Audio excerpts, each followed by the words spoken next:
Skylanders, the franchise that ruled the gaming community during the 2010s. The franchise that sold over 250 million plastic figurines. And the franchise that disappeared from existence after 2016. Welcome everybody to the first part of a series going over every level in the series bestseller, Skylanders Swap Force.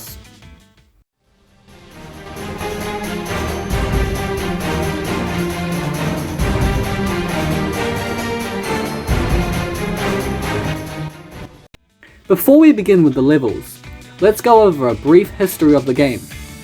Swap Force was released by Activision and made by Vicarious Visions in 2013 for the Xbox 360, Xbox One, PlayStation 3, 4, the Wii, Wii U, and the Nintendo 3DS.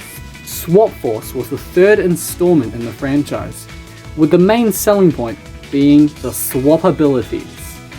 This new gimmick gave children the ability to decapitate their toys and connect their heads onto other figures.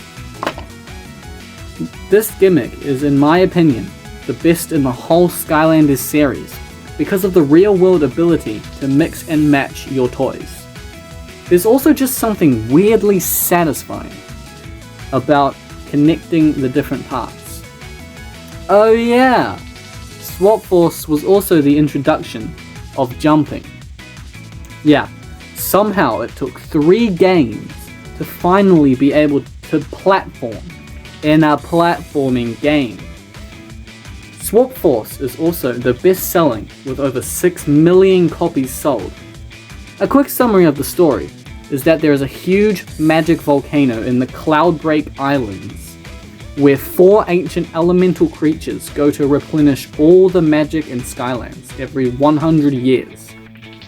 This time, Chaos is trying to corrupt this power with evil so that he can rule Skylands. So that's a brief history. Now, let's start with level 1, Mount Cloudbreak. We begin the stage atop Flynn's ship, in the middle of the active volcano, where we have to fight off incoming enemies, the Chompies and the Greebles. We fight our way through the volcano, where Flynn crash lands onto a nearby island. We are then introduced to Tessa, an inhabitant of these islands. She tells us about her village that was attacked.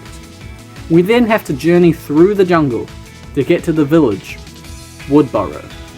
This level introduces us to core mechanics such as jumping, attacking, battle gates, and elemental gates. This level is full of cages with creatures trapped inside. This shows the strength of Chaos pretty well. There are also many secrets hidden around the environment for those who love exploration. The rest of this level has the player fighting their way to Woodburrow across grassy islands and huge trees, as well as showing off more mechanics like grind rails and swap zones. There are 3 swap zones in this level, I think. I could be wrong. Anyway, these zones give a nice twist on the Skylander formula with 8 unique types: rocket, climb, dig, bounce, speed, stealth, teleportation, and spin. These zones offer good challenge and a change of pace. Mount Cloudbreak has 1 climb zone, 1 rocket zone, and a dig zone. There are also these big trees that you can go in, which adds some variety to the aesthetic, with a more gloomy tone with areas filled with honey. When you reach the end of the level, we are faced with a horde of enemies blocking our entrance to Woodburrow. After defeating them, we can end the stage. I think that Mount Cloudbreak is a great introduction to the game. It shows us what we are in for going forward. Overall, I give this stage a 7 out of 10. Thank you for watching, and I hope you have a good day.